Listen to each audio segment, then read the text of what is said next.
So we are doing income tax law. Okay, MTP 5 it is. It is MTP 5. Okay, starting with case studies. Question number 1. क्या कह रहा है? What would be the residential status of mister Raja? Raja का क्या residential status है? चलो देखते हैं क्या स्टेटस है. Raja an Indian citizen age 61 years has set up his business in Canada, residing in Canada since 2009. He owns a house property in Canada, of which is used by him.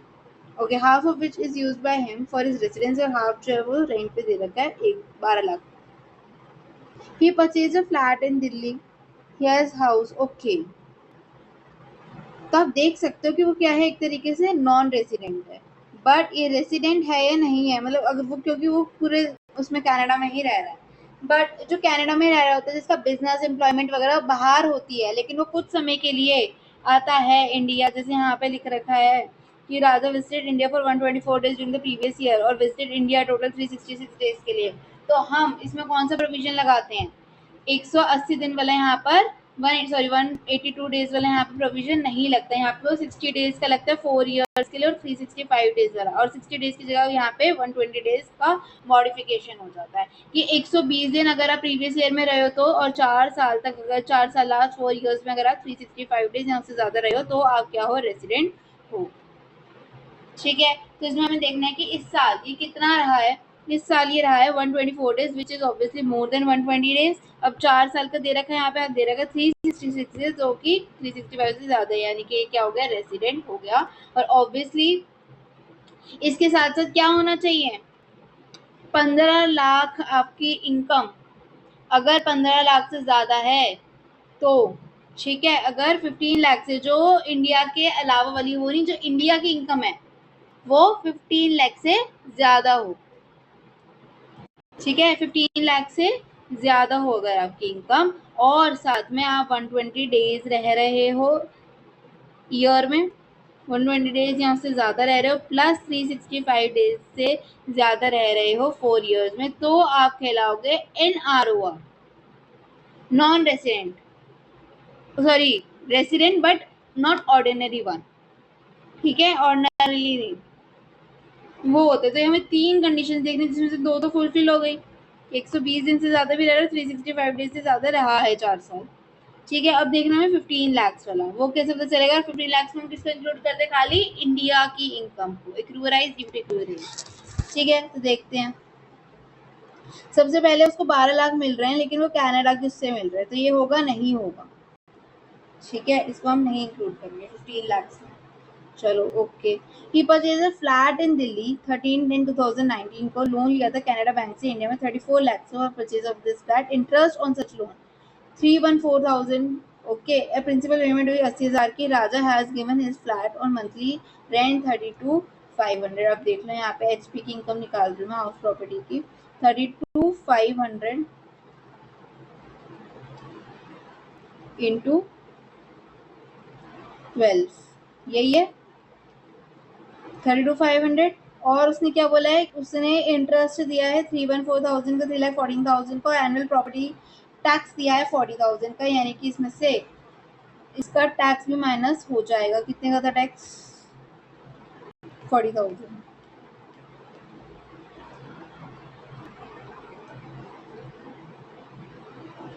ठीक है, tax भी minus हो जाएगा. ये आपका था GAV, municipal tax. ये आपका आ जाएगा NAV. इसमें से क्या करोगे?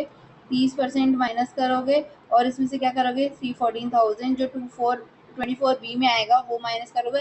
अब यहाँ पर ये नहीं बोलोगे कि ये 2 लाख की लिमिट लगेगी. यहाँ पे 2 लाख की क्यों नहीं लगेगी? ऑब्वियस सी बात है, ये लेट आउट है इसलिए, और ये डिफॉल्ट वाली भी नहीं है. नाउ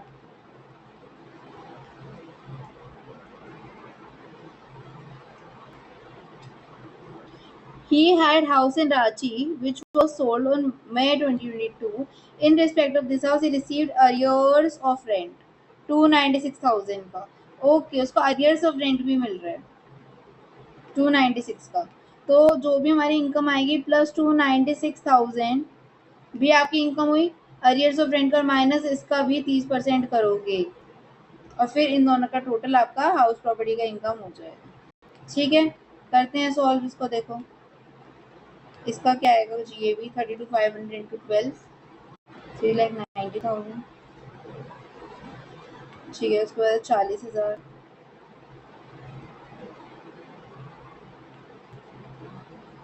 ठीक है, उसके बाद इसमें हम जो है 30% हटा देंगे तो हमारे पास आएगा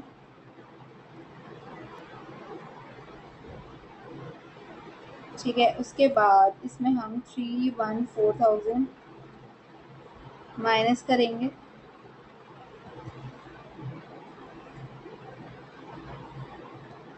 तो हमारे पास आएगा नेगेटिव में 69,000। ठीक है, अब हमारे पास ये 296,000 अरियर्स, 296,000 का अरियर्स, उसमें से हम 30% हटा देंगे। ठीक है, तो हमारे पास आएगा 207,200। तो इसको हम इससे सेट ऑफ कर देंगे 69,000 को, तो हमारे पास आ जाएगा 138,200। ठीक है, क्या आ जाएगा 138,200। इससे अगर हमने इसको सेट ऑफ कर दिया तो हमारी हाउस प्रॉपर्टी की इनकम 1,38,200 आ जाएगी। अब हम देखते हैं capital gain. Mister Raja has sold 10,000 listed shares at the rate 480 पर शेयर। ठीक है, 480 पर share of A limited in Indian company 15/9/2025 को खरीदी, बेचे थे 480 की। चलो मैं इसको एक बार हटा दूँ क्या, जरूरत तो नहीं पड़ेगी शायद, देखते हैं। चलो ध्यान देते हैं। 480 which he acquired on 5/4/2017, तो ऑब्वियसली 17 में किया था, 25 में बेच रहे थे, लॉन्ग टर्म हो गया कैपिटल गेन।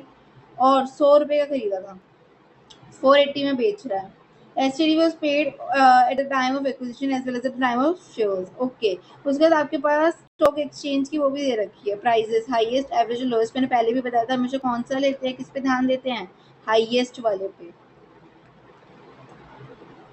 ठीक है, हाईएस्ट वाले पे देखते हैं। मिस्टर राजा वांट्स टू पे टैक्स अंडर डिफॉल्ट टैक्स रिजीव, वो तो हमें बताइए। चलो, तो 300 है हमारे पास, 480 और 100 है। सबसे पहले क्या करते हैं, क्या देखते हैं हम, 100 आपका है और क्या था 480 सेल्स कंसिडरेशन, 100 आपको कॉस्ट ऑफ एक्विजिशन और SGB मान लो आप। ठीक है, जो कि हमें क्या दे रखी है 300।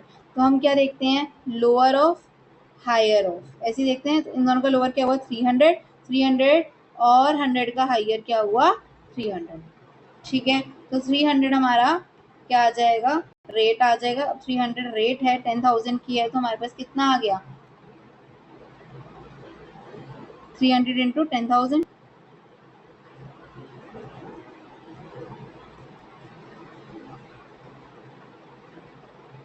ठीक है, 30 लैक्स। तो 30 लैक्स हमारा क्या है, ये जो 30 लाख है हमने जो निकाला है, 30 लैक्स, ये हमारा क्या निकला है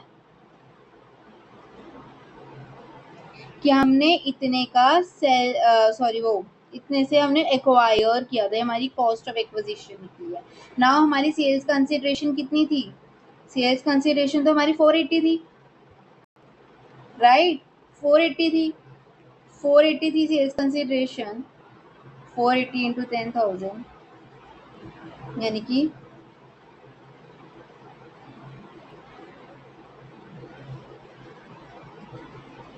4,80,000। तो हमारा 180,000 हमारा क्या हो जाएगा, कैपिटल गेन हो जाएगा। ठीक है,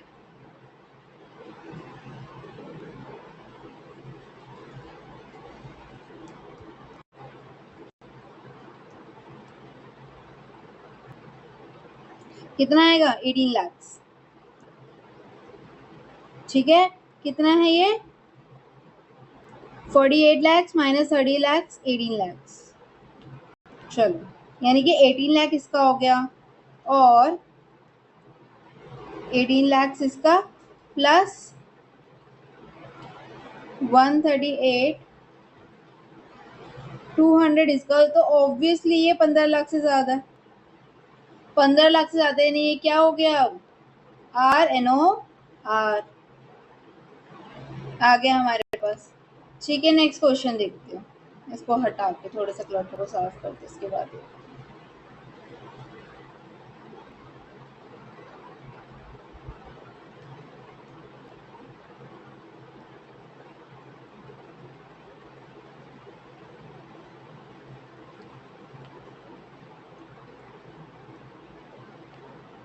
What would be the amount of income taxable under the head income from house property? अभी भी निकाला हमने, कितना आया था 130 200।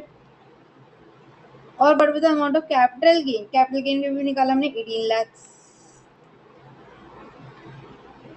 ठीक है, ये आपका आ जाएगा। केस स्टडी 1 डन, देख लो फटाफट से।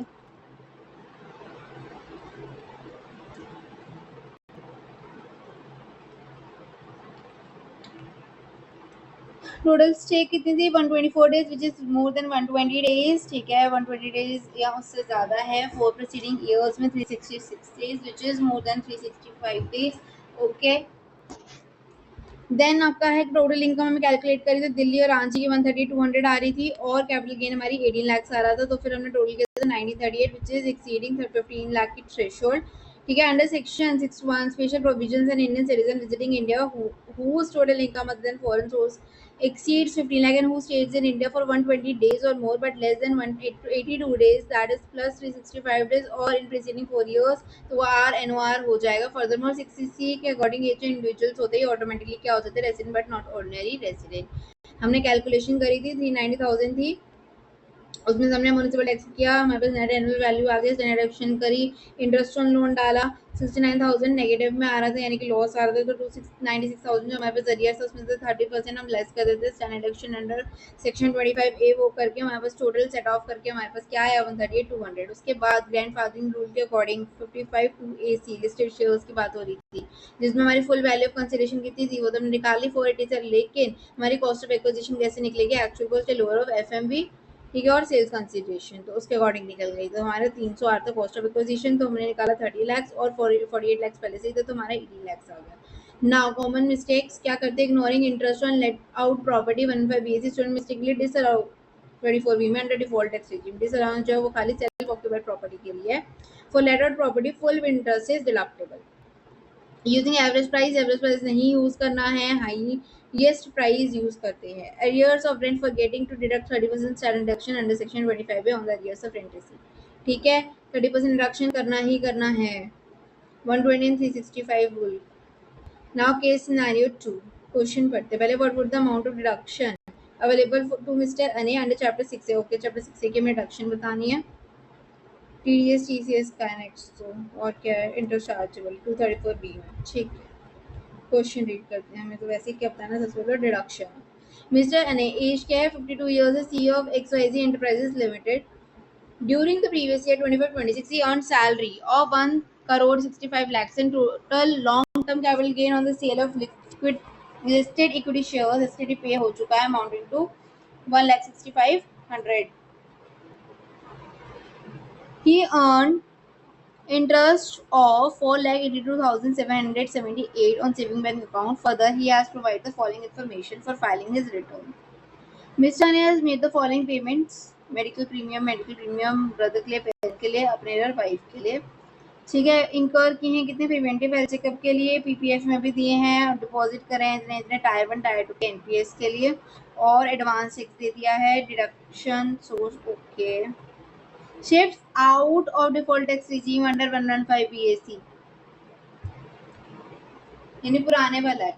ठीक है, now mister Anay under chapter 6 से हमें बताना है कि कौन सी डिडक्शन अवेलेबल है उसके लिए। फाइन, सो देखो हम कैसे डिडक्शन निकालेंगे। सबसे पहले देखो क्या रहता है, CEO of XYZ during the previous year earn salary इतना, लॉन्ग टर्म कैपिटल गेन हो रहा है उसको amounting 106,500। He earn interest of 582,778 on saving bank. अब सेविंग बैंक पे इंटरेस्ट है उसको डिडक्शन मिलेगी ADTTA की, कितनी मिलेगी 10,000 की मिलती है, क्योंकि वैसे वो 52 ईयर्स का 60 ईयर्स अब नहीं है तो उसके यहाँ पे 10,000 की मिलेगी। ठीक है, सेक्शन ADTTA में। ठीक है, और इस पे मिल रही है। Further, he has provided the following information: he does not receive house rent allowance from his employer. Loan लिया है उन्होंने रिपेयरिंग ऑफ द हाउस के लिए 80,000 paid interest on such borrowing, और 1.5 लाख का उसमें प्रिंसिपल अमाउंट जो है वो उसमें डिडक्शन मिलती है। क्या यहाँ मिलेगी? यहाँ नहीं मिलेगी। क्यों? क्योंकि उसने लोन लिया है, बट किसके लिए लोन लिया है? घर के लिए तो लिया है, लेकिन रिपेयरिंग के लिए लिया है, उसने कोई एक्विजिशन के लिए नहीं लिया। ठीक है, कैपिटल नहीं है यहाँ पे, तो खाली रिपेयरिंग का यानी यहाँ पे हमें डिडक्शन नहीं मिलेगी प्रिंसिपल अमाउंट में। ठीक है, उसके बाद मेडिकल प्रीमियम ब्रदर के लिए not allowed. Medical premium parents के अलाउड है, पर कितना? 50,000 तक। तो ये 17,670 है, तो यानी पूरा अलाउ हो जाएगा। Premium for self and his wife 21,000 पूरा हो जाएगा। ठीक है, he also incurred 6,400 towards the preventive health checkup of his wife in cash. Total wife अगर का मिला के चाहे प्रिवेंटिव हो चाहे प्रीमियम हो 25,000 तक दे सकते हो, चाहे कैश में दियो ना दियो, इसमें तो कैश चलता है। ठीक है, प्रिवेंटिव हेल्थ चेकअप पे तो 6,400 है, तो इसका 6,400 का मैक्सिमम कितना होता है? 5,000। अब यहाँ पर हम 5,000 ऐड नहीं कर सकते, क्योंकि यहाँ पर मैक्सिमम कितना होता है? 25,000। तो कितना ही ऐड कर सकते हैं? खाली 4,000। ठीक है, तो ये इतना 25,000 अलाउड हो जाएगा। आगे देखते हैं, ही पेड 530 एज एडवांस और डिडक्टेबल सोर्स 51,89,000। बस, तो हमारी कितनी हो गई? 3 हो गई। 10,000 प्लस 25,000 प्लस 17670। ठीक है, और कुछ है? और हमारा कुछ हो रहा है क्या? हाँ देखो, ही डिपॉजिटेड 1 लाख टुवर्ड्स पीपीएफ, तो ये 1 लाख भी हो जाएगा 80C में 1 लाख। ठीक है, तो 1 लाख इसके हो गए। और ही also deposited 50,000 and 2.5 lakh towards tier 1 and tier 2 of NPS tyre 1 तो सबका अलाउड होता है 50,000 का। ठीक है, तो ये तो अलाउड हो जाएगा 50,000 एनपीएस टायर 1, लेकिन टायर 2 खाली गवर्नमेंट वालों के लिए होता है। क्या ये गवर्नमेंट है? नहीं, ये गवर्नमेंट नहीं है, पब्लिक के लिए काम करते हैं, लेकिन गवर्नमेंट वाला नहीं है, तो टायर 2 इसके अलाउड नहीं होगा। ठीक है, तो ये भी हो गया। तो नाउ हम तो इसको सम करेंगे 17,670 को 10,000 को 25,000 को 1 लाख को 50,000 को, तो हमें मिलेगा वी विल गेट 202,670, यानी कि ऑप्शन नंबर बी।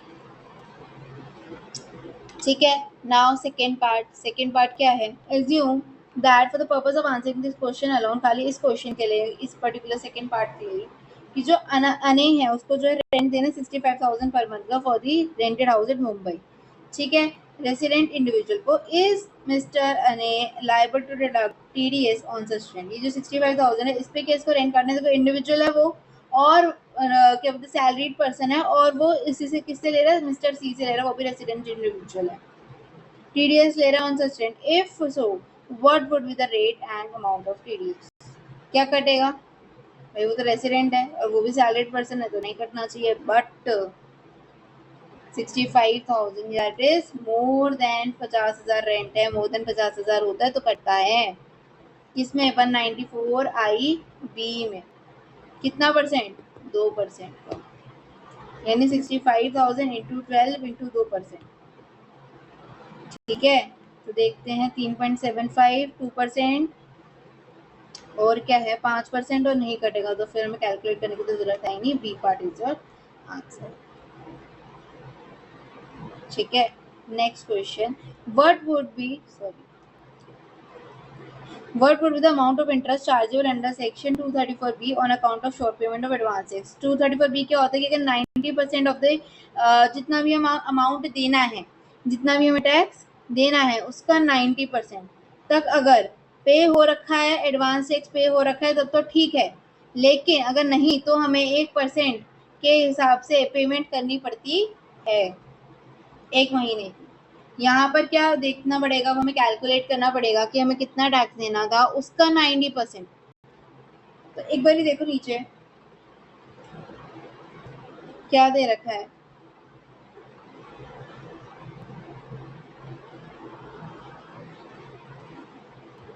कि ही पेड 530,000 एज एडवांस टैक्स और उसने टीडीएस भी काट लिया, एम्प्लॉयर ने उसका 51,89,000।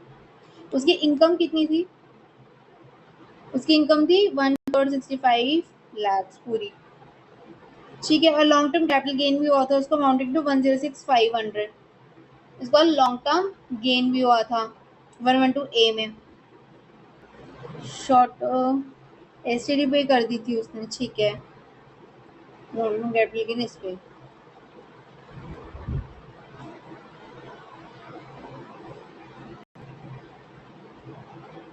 और क्या हुआ है? He does not receive house rent allowance, loan लिया था, ये सब तो।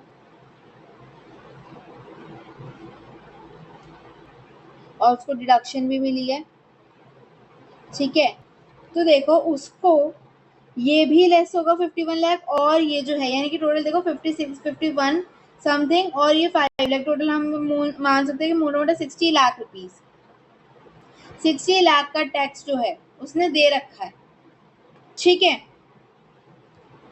तो आप खुद ही देखो बेटा, अगर उसने ऑलरेडी इतना huge amount of this TDS काट रखा है और साथ में उसने एडवांस टैक्स भी दे रखा है, और 90% ही आपको जो करना है, अगर आपको एमसीक्यू आए और खुद ही दिमाग लगाओ, अगर इतना मैसिव अमाउंट है और 90% तक की, तो बेटा उसमें आपका जो है उसने दे रखा है, उसको नहीं देने की जरूरत पड़ेगी, नील लायक, ठीक है।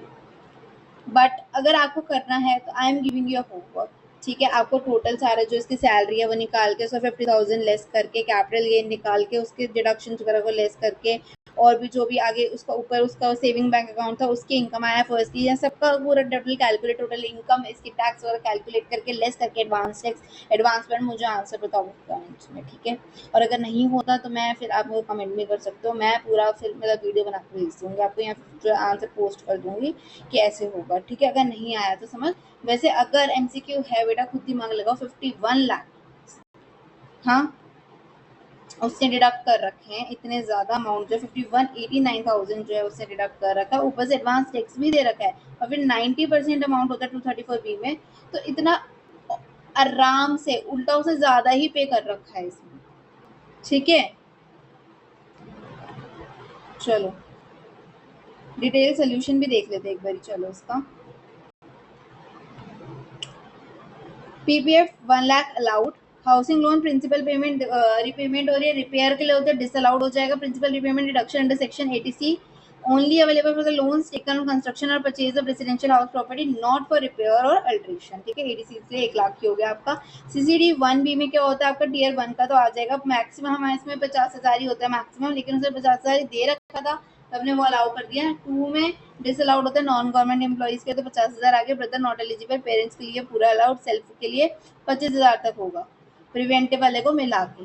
सेविंग बैंक में 10,000 की होती है, और टोटल आपका आ जाएगा 202,670। उसके बाद आपका 2% टीडीएस कटेगा 1560 का। देखो आईबी में individual HUF paying rent exceeding 50,000 per month for residential property and not liable for audit, अगर वो ऑडिट के लिए लायबल नहीं है वो अपना टीडीएस काटेंगे। रिड्यूस रेट 2% अभी हो गया है। TDS is deductible once in a year, last month को previous year that is March में, ठीक है। टोटल एनुअल रेट कितनी बचेगी 65,000 इंटू 12 दैट इज 780, 780 का 2% 15,600। उसके बाद इसका नीला आएगा, देखो प्रोविजन टू 34 का interest on two is levied if the advance tax is paid 90%, ठीक है। एसेस्ड टैक्स जो होता है वो total tax liability minus TDS CCS, उसके salary TDS deducted by the employer 51,89,000 की। Since the total tax liability on the salary and other income is almost fully covered by TDS, ठीक है। 51,89,000 advance tax जो पे किया गया वो 530 का किया गया है, तो advance tax is well verse in excess of 90% of this tax, इसीलिए 234B जो होगा वो आपको मिल हो जाएगा। Housing loan principal for repairing trap क्या है सेक्शन 80C का, कि वो जो है आप लेस करके दिखा दोगे, नहीं करना है। 194 का 5% रेट मत यूज करना, 2% हो चुका है। उसके बाद tyre 2 NPS is allowed only for the central government employees under 80C, for private employees tyre 2 is eligible.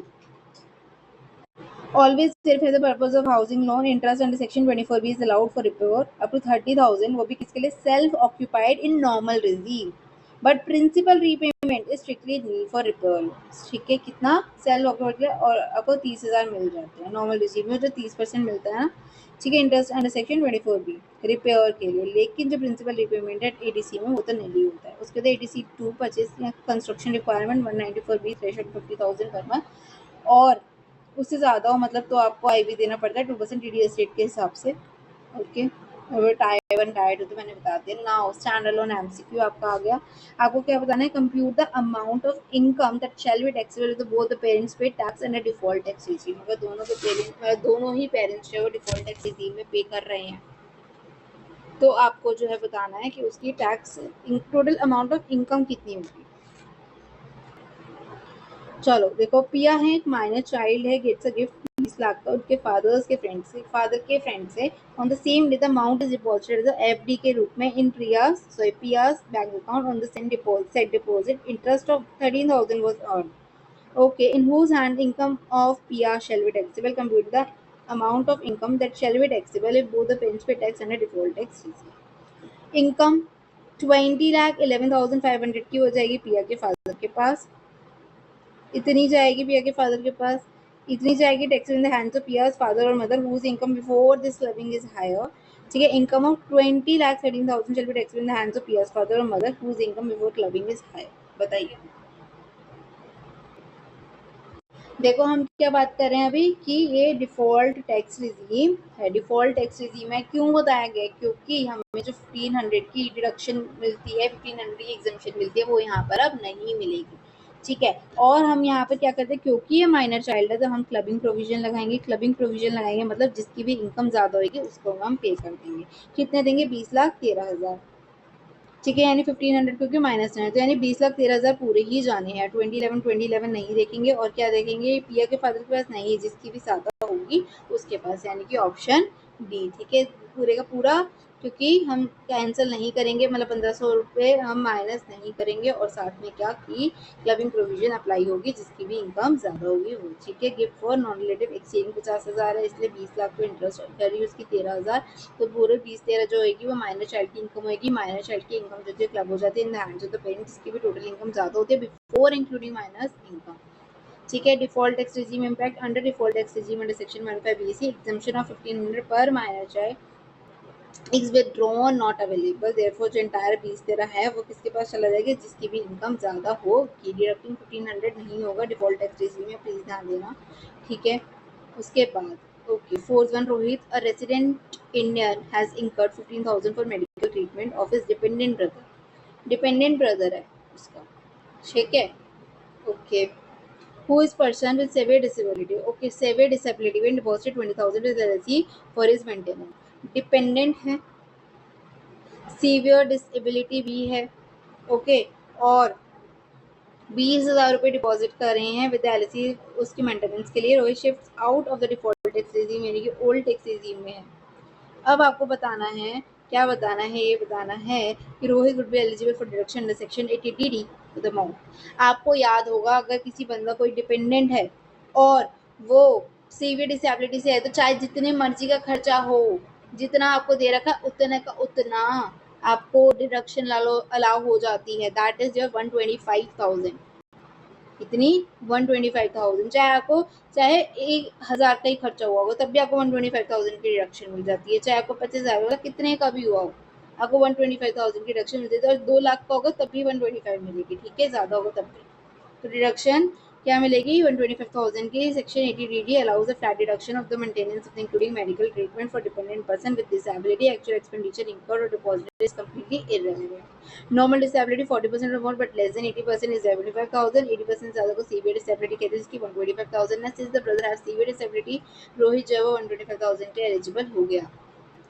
Adding actual expenses 15,000 plus 20,000 35,000 ऐसा नहीं करना है। यहाँ पे फ्लैट मिलता है आपको। ठीक है, फ्लैट डिडक्शन मिलती है। ग्रैंड फादरिंग शेयर क्या था? Cost higher of actual cost और लोअर ऑफ हायर प्राइस जो था 31/1/2018 को और सेलिंग प्राइस का। एनआरआई का स्टे क्या देखते हैं हम, अगर अगर अगर उसकी इनकम है तो 15 लाख से ज़्यादा की प्लस 4 साल से वो 365 डेज से ज़्यादा और इस साल वो 120 दिन या उससे ज़्यादा रहा हो तो। एटीसी हाउसिंग रिपेयर लोन में क्या होता है, प्रिंसिपल रिपेमेंट में नहीं मिलती रिडक्शन, ओनली परचेज और कंस्ट्रक्शन में मिलती है। 194 आईपी में क्या है, रेंट अगर 50,000 से ज़्यादा और 50 डेज कटेगा 2% का मार्च के महीने का जितना रेंट होगा उस पर माइनर मतलब इंटू 12 करके उसके तो माइनर चाइल्ड क्योंकि उससे ज़्यादा का नहीं मिलता। उसके बाद माइनर चाइल्ड अंडर सेक्शन 64 आईए इन 115 बीएसी। ठीक है, बीएसी क्या है, माइनर चाइल्ड के लिए 1500 की एग्जाम्पशन नहीं मिलेगी डिफॉल्ट एक्टिविटी में, अगर ऑप्ट आउट करते तो मिलती है। एटीटीडी में फ्लैट डिडक्शन मिल जाती है 75,000 के अगर नॉर्मल है और 125,000 के अगर सीवियर है तो। ठीक है, now we will start with descriptive part. Okay, this is a 15 marker. Mr. Amit, age 45 years, resident India, has provided you the following information for the previous year ended 31st March 2026. ठीक है,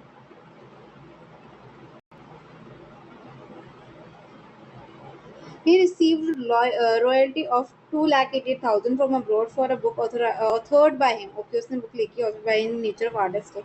Rate of loyalty is 18% of the value लगाई है book की and expenditure made for earning this royalty was 40,000. Amount of remitted जो amount remit हुआ India में till 30 सितंबर को कितना था, 230। ठीक है, second, he owns an industrial undertaking established in SEZ and which had commenced operation during the financial year 21-22. Total turnover of the undertaking was 200 lakhs, which includes 140 lakh from export turnover which have been received in India in convertible foreign exchange on or before 39/2026. Profit from this industry is 20 lakh. Okay.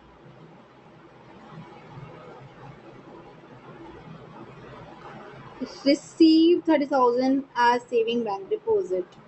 He was holding 30% equity shares. Okay, he को ऐसे पढ़ते रहेंगे तो फिर तो हो गया काम.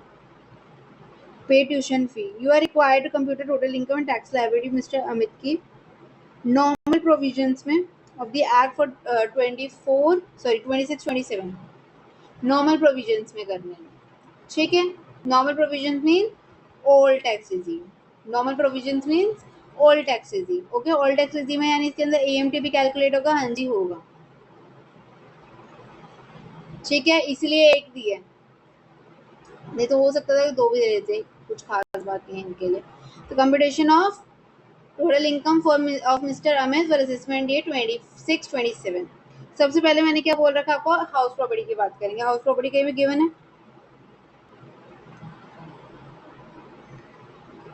ये रहा. He occupies ground floor of his residential building and has let out first floor.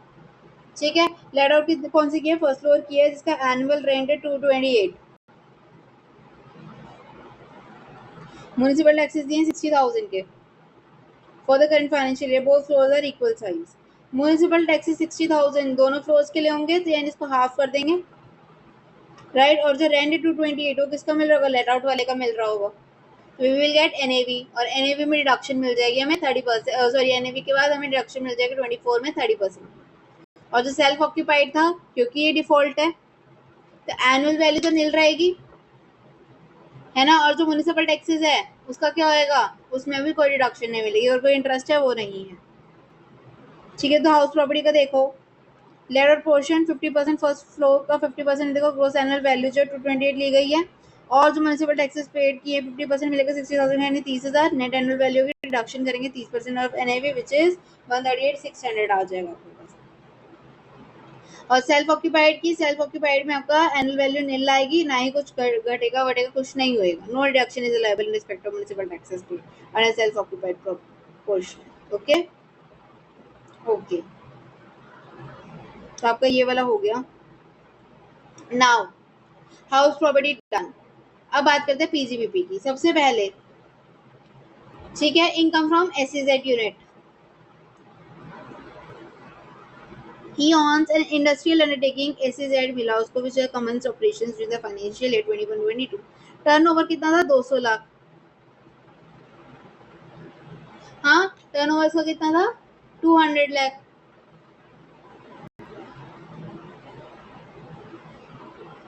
और क्या है 140 लाख क्या था एक्सपोर्ट टर्नओवर,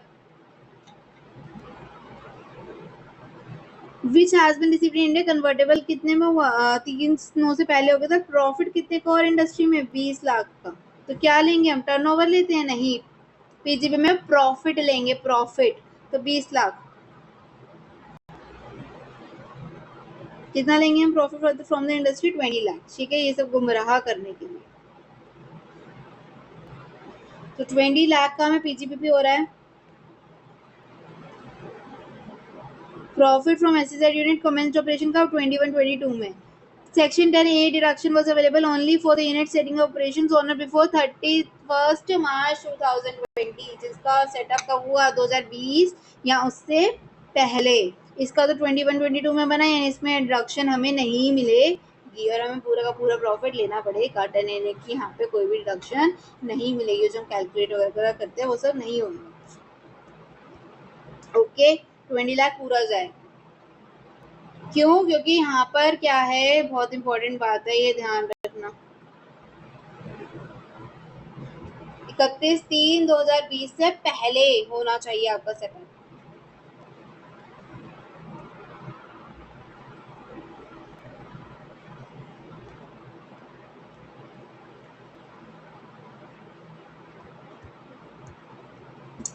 नाउ हम बात करते हैं कैपिटल गेन की। आपकी ये देखो क्या है, 30% इक्विटी ले रखी है टीएसपी लिमिटेड की, इंडियन कंपनी है। कंपनी ने लॉट के शेयर होल्डर्स को 1 अक्टूबर 2020 को paid up share capital of the company जो थी वो 20 लाख थी, डिवाइडेड 2 लाख 10 रुपए के, जो इशू किया गया प्रीमियम ऑफ 30 ईच का।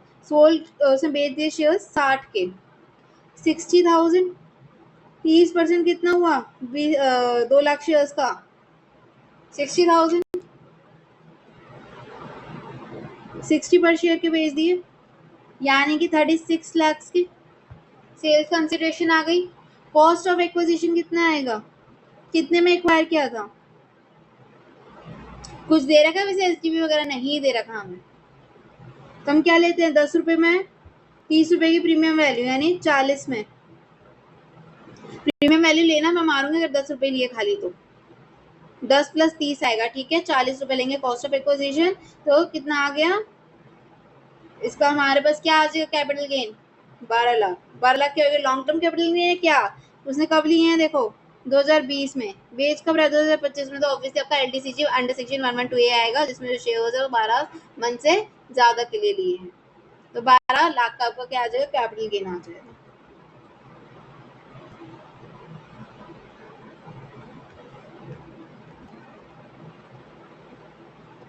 तो शेयर सेल कितने 30%, 2 लाख के 60,000, 60,000 इंटू 16, 60,000 इंटू 40, 10 + 30।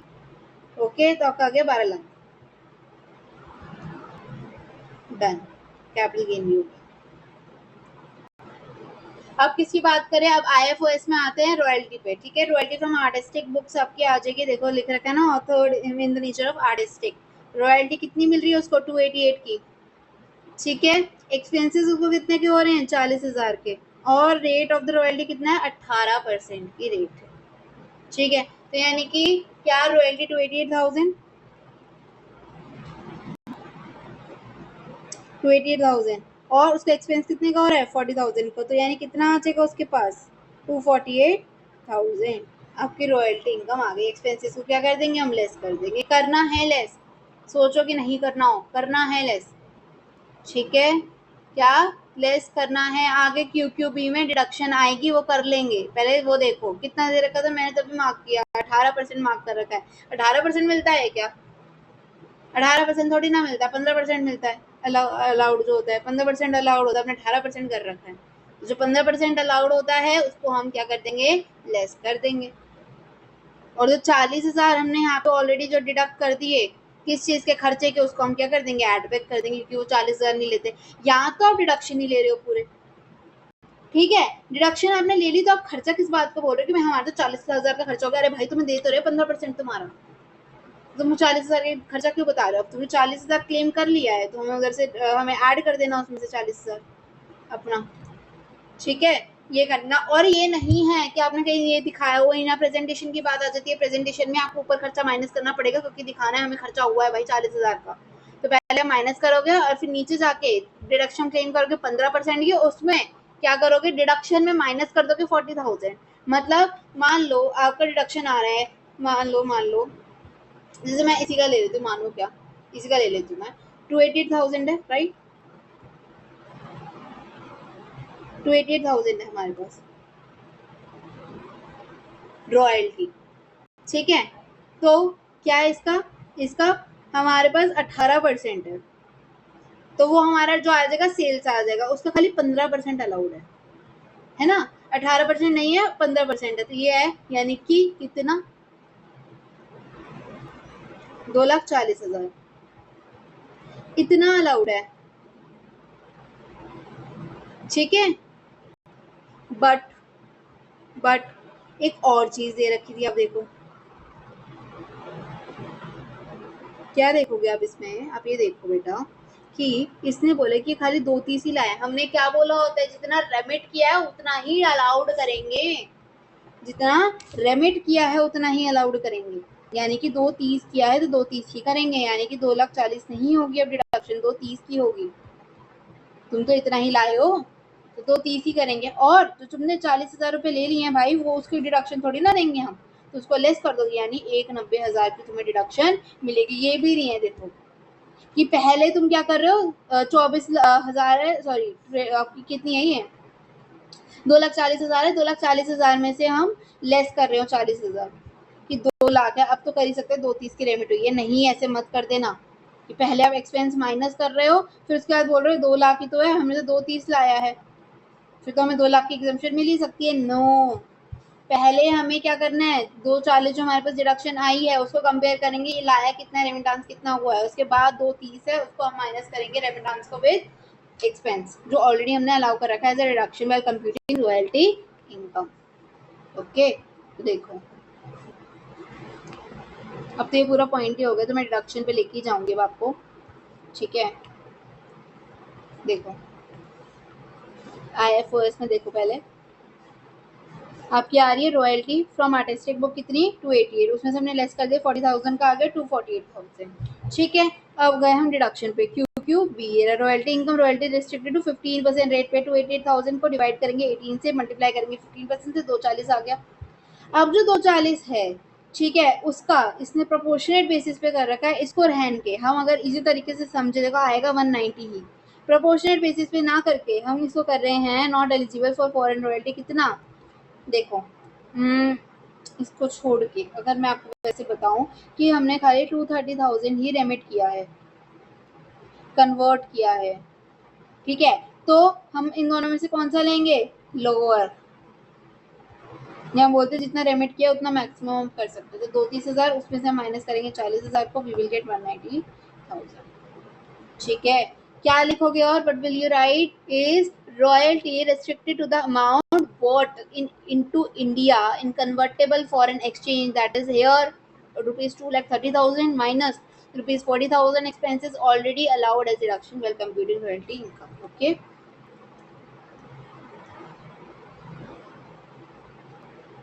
इनका भी अगर बताऊं, अगर आपको इसका भी समझना, देखो एक्सपेंस हुआ था 40,000 का, ठीक है, इसने इसका भी प्रोपोर्शनेट बेसिस कर लिया 15/18 कर लिया, जैसे 288 का हुआ तो इतना आ रहा है। अब जो 240,000 है अगर आपको इसी में से चुल मच रही है करने की, तो अब 240,000 में से इतना माइनस कर दोगे तो फिर इतना आ रहा है, कितना आ रहा है 206,667 आ रहा है, ठीक है। रेमिटेंस बोर्ड इनटू इंडिया कितना 2, तो उसमें से माइनस करोगे 40,000 को कितना आ रहा है 190, इन दोनों का लोअर ले आओगे तो 190 आ जाएगा, ठीक है। वापस से बताऊं अगर ये वो बोला तो आई क्या होगा समझ, ये एक और बारी बता देती हूँ, देखो 288,000 आपको मिल रही है, ठीक है, जो कि है 18% ऑफ द सेल्स, लेकिन आपको अलाउड है ओनली 15%। ये बोल रहे हैं आपको खर्चा हुआ था 48,000 का जो आपने अलाउड कर दिया, तो इसको भी हम प्रोपोर्शनेट बेसिस पे करेंगे, 15% ही करेंगे, आपको इसका 18% मिला हुआ, ठीक है। तो इन दोनों को फिर हम क्या करेंगे, इसको हम करेंगे माइनस, ठीक है, यानी कि 240,000 को हम माइनस करेंगे विथ 33333 जो हमें दिलाएगा 206,667, ठीक है। अब ये हमें एक बार रोक के रखा, हमें मिला कितने थे, हमें मिले थे 230,000, ठीक है, 230,000 में मिले थे, और इसके अकॉर्डिंग जो हमें मिलते उसके अकॉर्डिंग हमारा खर्चा कितना था 40,000 का, which you will get is 190,000. अब जो हमारे पास आया था दैट इज 206,667 और ये 190,000, इनमें से जो भी लोअर होगा वो हमारा डिडक्शन होगा. ठीक है, और नहीं तो simply what you will do is जो हमें रेमिट हुआ उसमें से हम खर्चे को माइनस कर देंगे, वो हमारा आएगा. अगर जो रेमिट किया हुआ है वो कम है 15% से तो. ठीक है, नाउ नेक्स्ट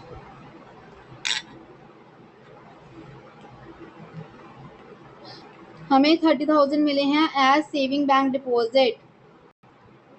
IFOS में 30,000 दिखा दूंगा. सेविंग डिपॉजिट है तो आपको कितने की रिडक्शन मिल जाएगी या मिलेगी नहीं मिलेगी, और कितने की मिलेगी तो 30,000.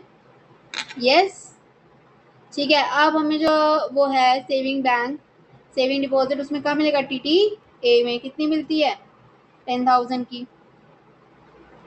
हाँ है, ये रहा saving bank interest restricted to maximum 10,000, तो आपको मिल जाएगी 10,000 की. हाँ है, ये रहा. ठीक है, ये 190,000 हो गया. चलिए,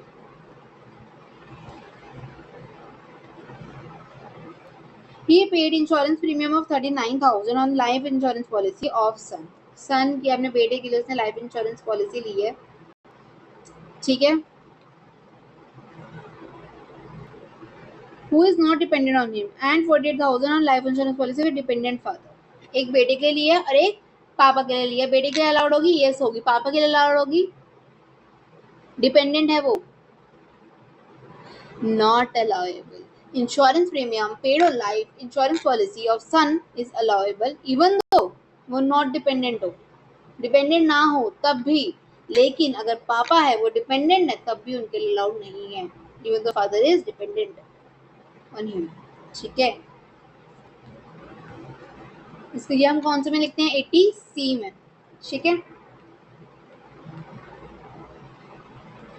LIC premium paid on son's life allowed even if independent 39,000. LIC premium father not allowed under section 80C. तो आपके पास ओके.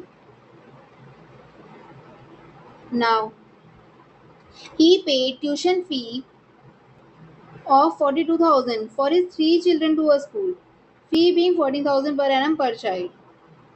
ठीक है, 14,000 है, तीनों बच्चों के लिए दिए हैं. अलाउड कितना है tuition fee, tuition fee paid for maximum of 2 children is allowable, okay, not 3. तो जितनी भी हो बट 2 के लिए 14 into 2 that is 28,000 will be allowed as deduction. Okay, इतना ही अलाउड होगा, उससे ज्यादा नहीं देंगे. 3 हो 4 हो 5 हो बच्चे, बट 2 ही मिलेंगे, 2 के लिए ही मिलेगा.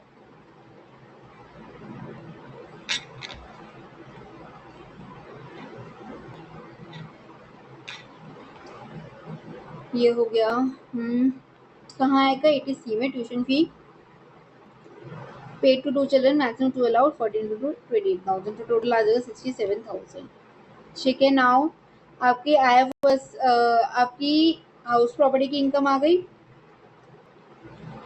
138,600.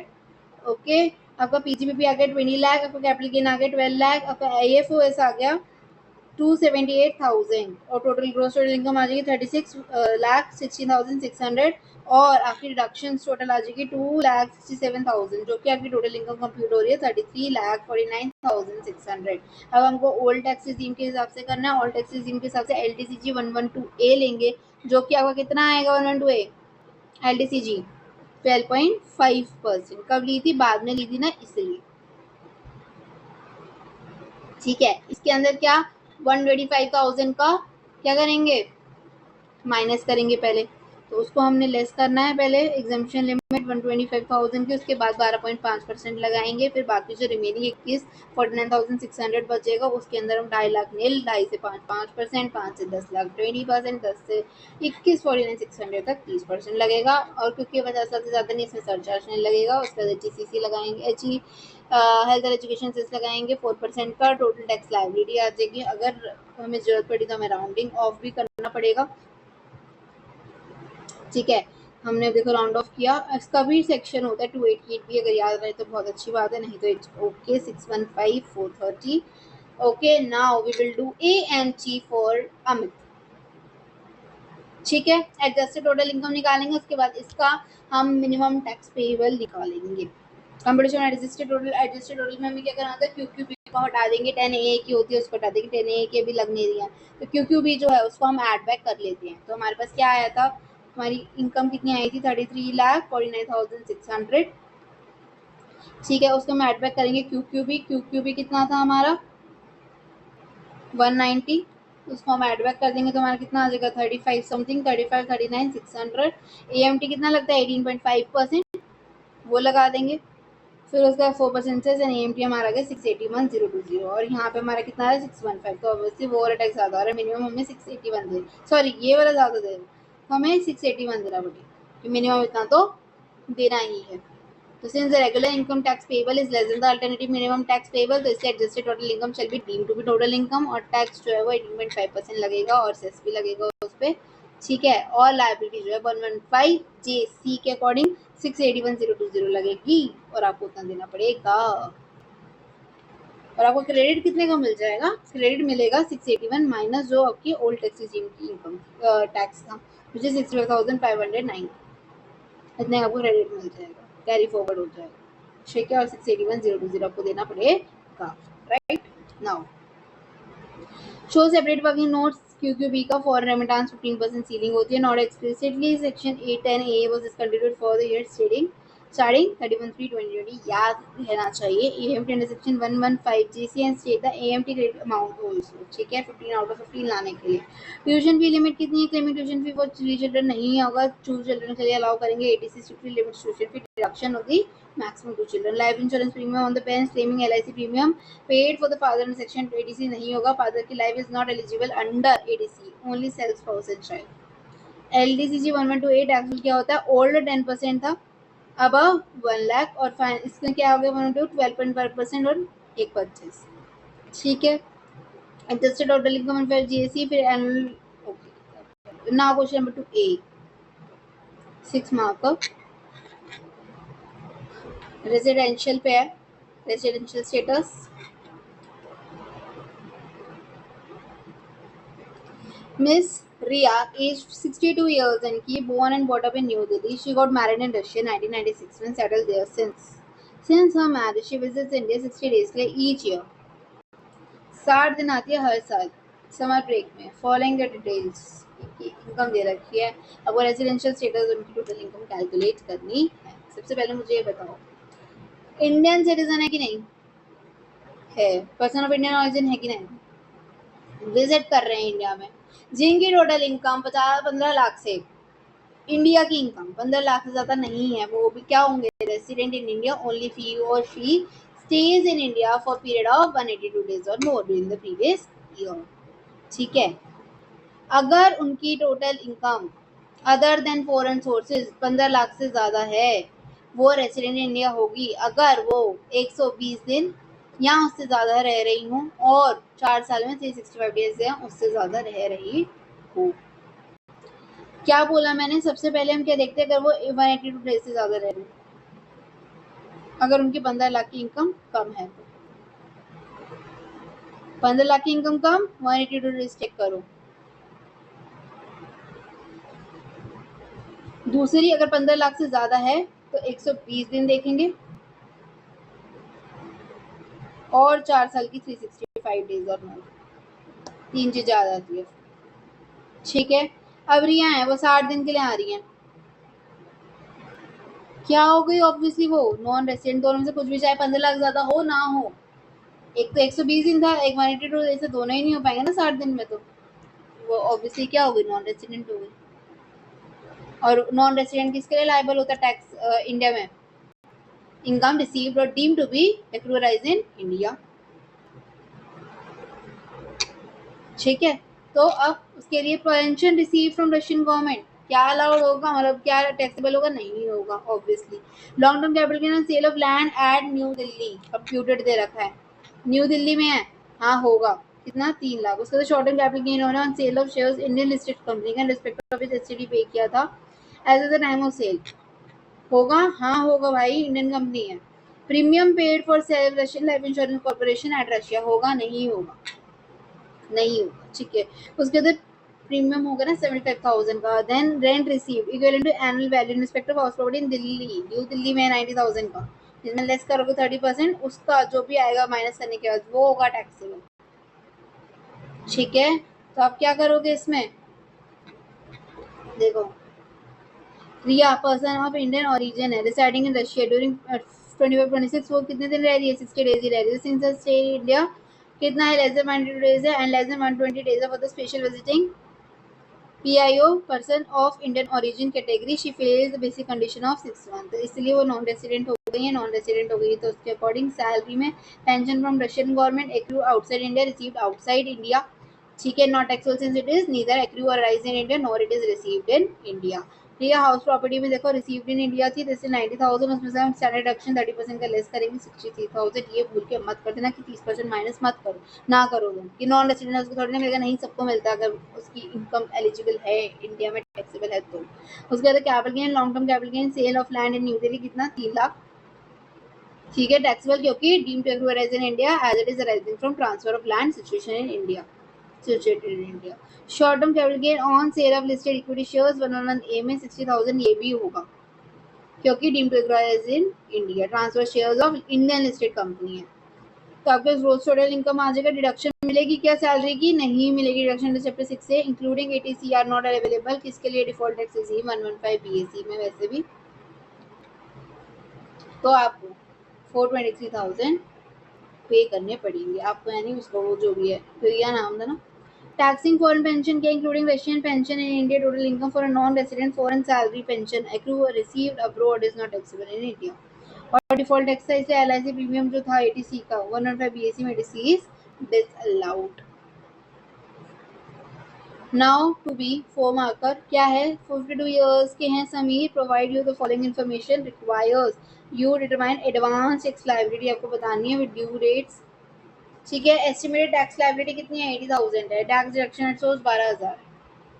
ये थोड़ा डिफरेंट क्वेश्चन आया है, इसको स्टार मार्क कर लो, नहीं तो हमेशा टू बी TDS TCS वगैरह वाला होता था, इसको स्टार मार्क कर लो। अच्छा मतलब अलग क्वेश्चन है इसलिए बोल रही हूँ, ईजी है बट फिर भी क्या पता कि नहीं पता बच्चों को कि कैसे करना है क्या करना है। ये देखो अब यहाँ पे टैक्स लायबिलिटी अभी कितनी की है, 80,000 की, जिसमें से टैक्स डिडक्शन हो चुका है 12,000 का, यानी 12,000 अब ऑलरेडी पे कर चुके, टैक्स ऑलरेडी डिडक्ट हो गया, यानी 80,000 में से 12,000 आप ऑलरेडी दे चुके हैं, 72,000 सॉरी 72,000 68,000 करना पड़ेगा, ठीक है। नाउ इसने बोला ड्यू डेट्स के साथ, ड्यू डेट्स कौन कौन से होते हैं फटाफट से बताने को, एडवांस की 15 जून, हर क्वार्टरली देख लो, 15 जून, 15 सितंबर, 15 दिसंबर एंड 15 मार्च। और कितना कितना परसेंट, 15%, देखो 15 से मतलब 15 जून 15 है ना, 15 से स्टार्ट करो, ठीक है, फिर 15, 45, 75 एंड 100%,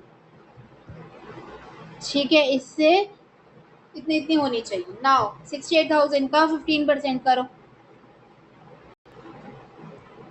कितना आएगा, देखो यहाँ पे देखते हैं, बहुत कुछ होगा, देखो 15 जून, परसेंटेज आपका 15, फिर है 45, फिर है 75, 15 15, ठीक है, सितंबर, दिसंबर एंड मार्च।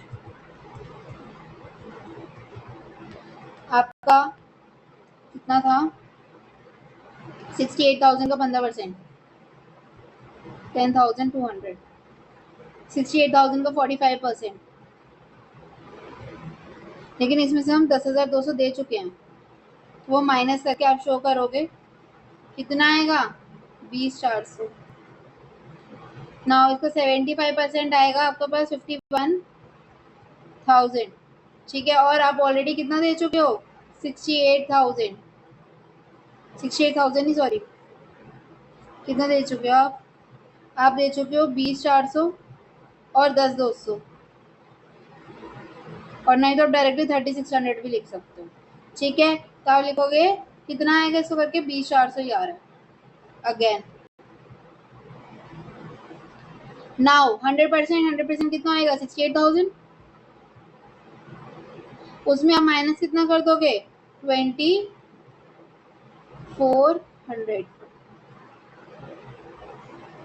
और 2400 को देन 200 को और 51,000 में, या फिर आप डायरेक्टली ऐसा करो,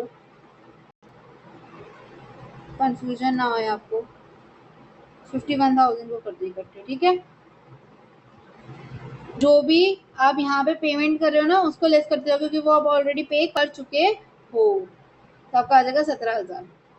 तो यानी कि देखो, आपको 15 जून को देने हैं 10,200, फिर 15 सितंबर को देने हैं आपको कितने देने थे 20,400, फिर देने हैं आपको 20,400, फिर देने हैं आपको 17,000। ठीक है, ऐसे करके आप पेमेंट कर दोगे और यही आपका आंसर है। ठीक है, बस यही था। Statutory requirement 200 में advance taxes payable during the financial year, estimated net tax liability देखो कितनी है 10,000 और मोर होती है तब आपको देनी होती है TDS CCS में। यहाँ पे कितनी है 80,000 में से हम माइनस कर देंगे 12,000, तो 68,000 आ जाएगा। 68,000 आएगा 15 जून को, 15 सितंबर को, 15 दिसंबर एंड 15 मार्च को 15%, 45, 75 and 100%, not less than 15%, not less than 45, ऐसे करोगे।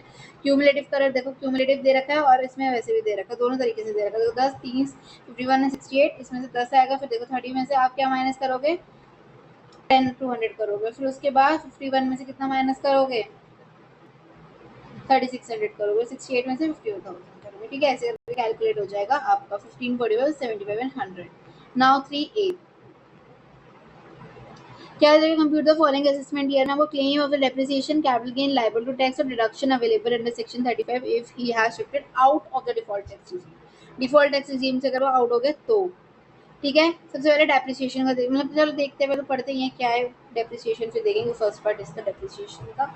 Mr. Piyush runs a sole proprietorship firm and owns 4 machines which was put in use for the business in March 2024। March 2024 में हुआ था। ओके, डेप्रिसिएशन और machinery जो है वो लग रही है 15% की। Written down value of these machines on 1st April 2025 was rupees 770,000। Two of the old machines were sold 15 जुलाई को 10 लाख की, यानी एक ब्लॉक बन गया ना आपका। वैसे second hand plant was bought 610 का on 30th December। Further, Mr. Piyush ने furnished के particulars to payment made and expenditure incurred। कितनी payment made UV universities and approved university 15 lakh की और सत्यावती कॉलेज को 17 लाख रुपीज 17 लाख रुपीज दिए। सबसे पहले डेप्रिसिएशन, डेप्रिसिएशन के लिए हमें वैल्यू पता होनी चाहिए मशीन की, जो कि दे रखी है, हाँ दे रखी है, WDV दे रखी है 14/2025 को 770 की, तो वो लिख लेते हैं। सबसे पहले we have WDV at on 1/4/2025 770,000। उसके बाद वो बोल रहा है 15% चार्ज होता है, रिटर्न डाउन वैल्यू इतनी है। टू ओल्ड मशीन जो है वो बेची गई है 10 लाख की और सेकेंड हैंड मशीनरी लाई गई है 6-10 की। सबसे पहले क्या करते हैं याद हो तो ऐड करते हैं, बेशक वो दिसंबर में ली गई है और ये जनवरी में बेची गई है, बट हमने ब्लॉक बना रखा है, ब्लॉक बना रखा है यानी पहले हम उसको परचेज कर रखा है, वो सब कुछ ऐड करेंगे फिर लेस करेंगे। तो ऐड कितना करेंगे हम 610, लेस कितना करेंगे 10 लाख को। ठीक है, यानी हमने ऐड किया जो हमने परचेज की उसको, फिर लेस करेंगे जो हमने सेल करी।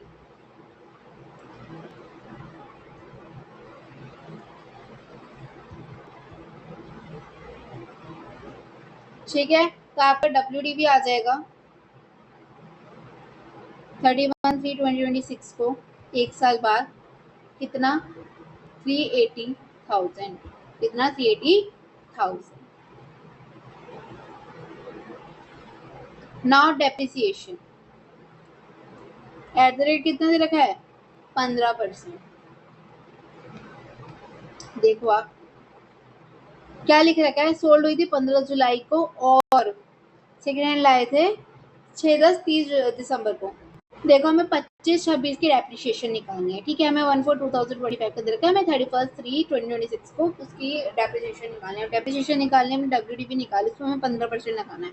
अब हमें एक रूल पता है, क्या पता है कि अगर 180 डेज से लेस होता है, अगर 180 डेज से लेस होता है यूज कोई भी, अगर हमारा जो भी डेप्रिसिएबल एसेट है वो, तो हमारा 50% ऑफ द रेट लगता है डेप्रिसिएशन, राइट। हमें पता है ये बात। अब देखो हमने इसके अंदर क्या ऐड किया था, परचेज वाली, लेस क्या की थी, सेल वाली। अब जो परचेज हमने की थी वो कब की है, दिसंबर में। दिसंबर में किया यानी वो कम यूज हुई होगी, कम यूज की होगी यानी कि हमें 15% नहीं, कितना लगाना है, 7.5% लगाना है। तो मैम जो हमने पहले 770 की खरीदी थी उस पर तो हमें पूरा लगना चाहिए, नहीं, पर नहीं, ठीक है, 7.5 है तो 7.5% ही लगेगा, पूरे पे लगेगा, कितने पे, पूरे 380 पे लगेगा। 380,000 का 7.5% इज 28,500, तो आपको 28,500 इसकी डेप्रिसिएशन मिल गई।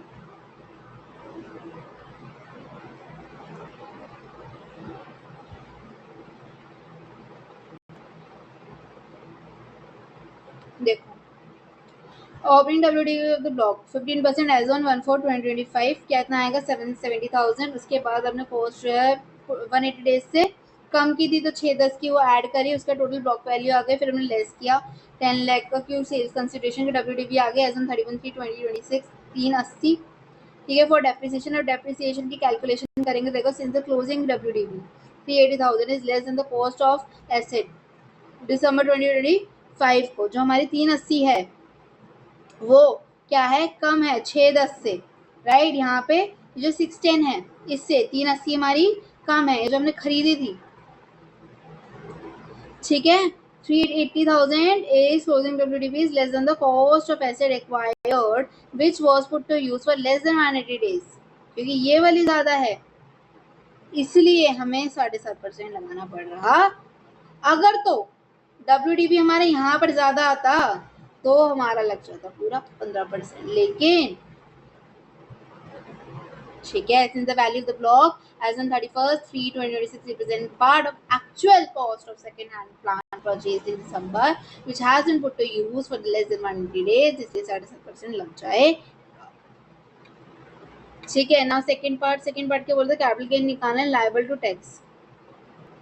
क्या कैपिटल गेन लगेगा, अभी ब्लॉक एग्जिस्ट करता है ना, जब तक ब्लॉक खत्म नहीं हो जाता, पूरा जीरो वैल्यू नहीं आ जाती, ग्रेटर नॉन वैल्यू उसकी, तब तक आपको वो कैपिटल गेन नहीं देगा, कैपिटल गेन नहीं आएगा। तो simply we will say no capital gain would arise since the block of the asset continues to exist, some of the assets are sold for the price which is lesser than the WDV से कम है उनकी value of the block as increased by the actual cost of asset purchased during the year, ठीक है। देखो short term capital gain 50 का rise only if sales of the consideration exceeds the बोल, जो सेल्स हमने की है वो ब्लॉक से ज़्यादा हो, लेकिन ब्लॉक से ज़्यादा उठने मेकिंग WDV नेगेटिव, और जो block of asset ceases to exist, यानी कि सारे एसेट बिक जाए या फिर WDV नेगेटिव आ रही हो, तब होता है ये बात। तो no capital gain arises on this transaction.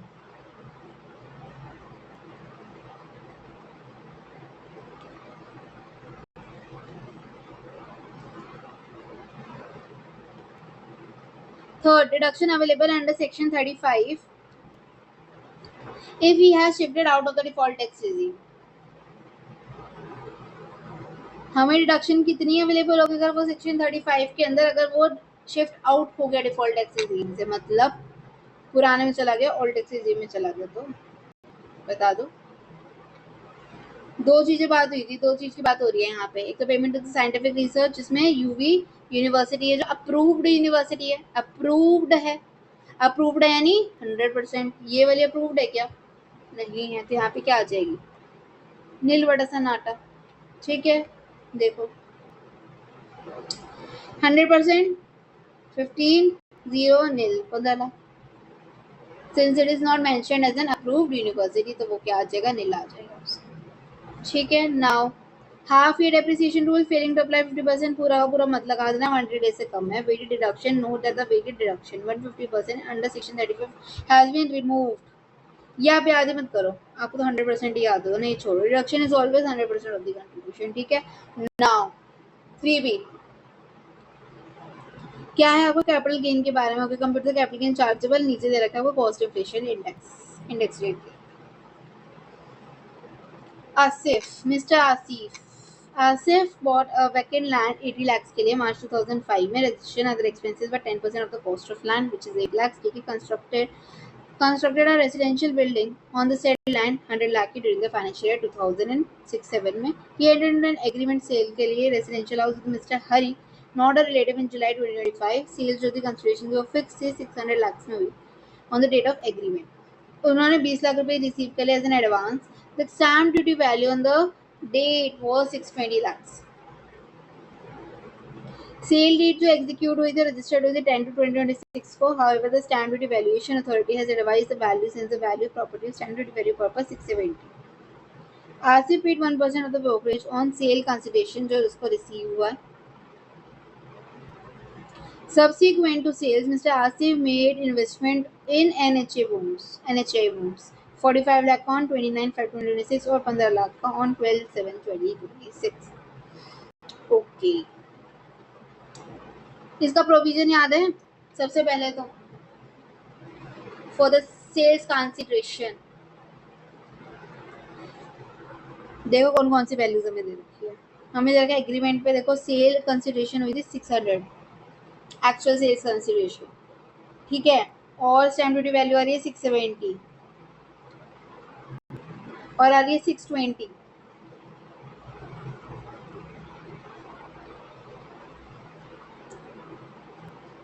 बस यही है. हाँ यही है. 20 lakhs एडवांस इन कैश. अब बताओ मुझे, मैंने मैंने एकदम मोटा मोटा जो था ना वो कर दे तो जिससे आपको आराम से पता चल जाएगा क्या आएगा हमारा सेल्स कंसिडरेशन या full value of consideration. In case actual sale consideration declared by the SSE is less than the value adopted by the stamp value authority for the purpose of changing a charging stamp duty, then value adopted by stamp value shall be taken to be full value of consideration. उसको ले लेते हैं.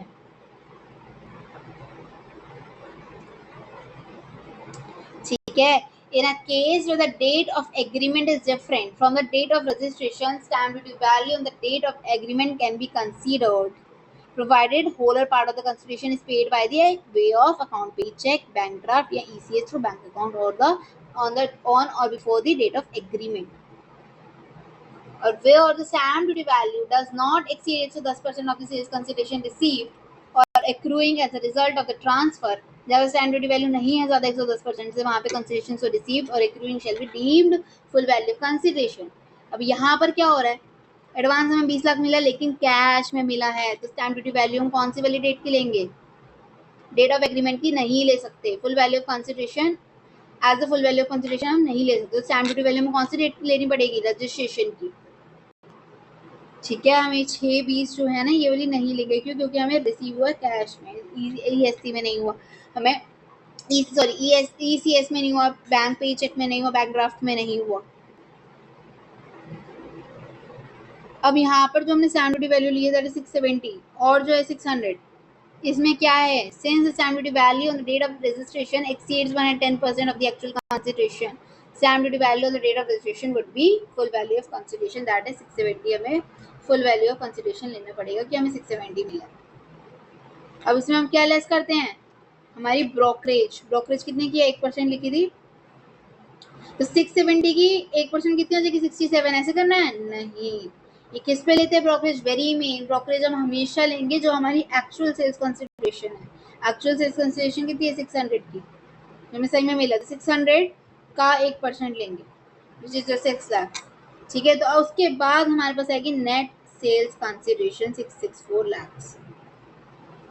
ठीक है. जिसके अंदर हम क्या करेंगे, माइनस करेंगे फिर कॉस्ट ऑफ एक्विजिशन जो हमें लगा, खर्चा कितना लगा हमारा, देखो एक तो हमने लैंड खरीदी थी 80 लाख की, फिर हमने कंस्ट्रक्शन कराई 100 लाख यानी 180, राइट.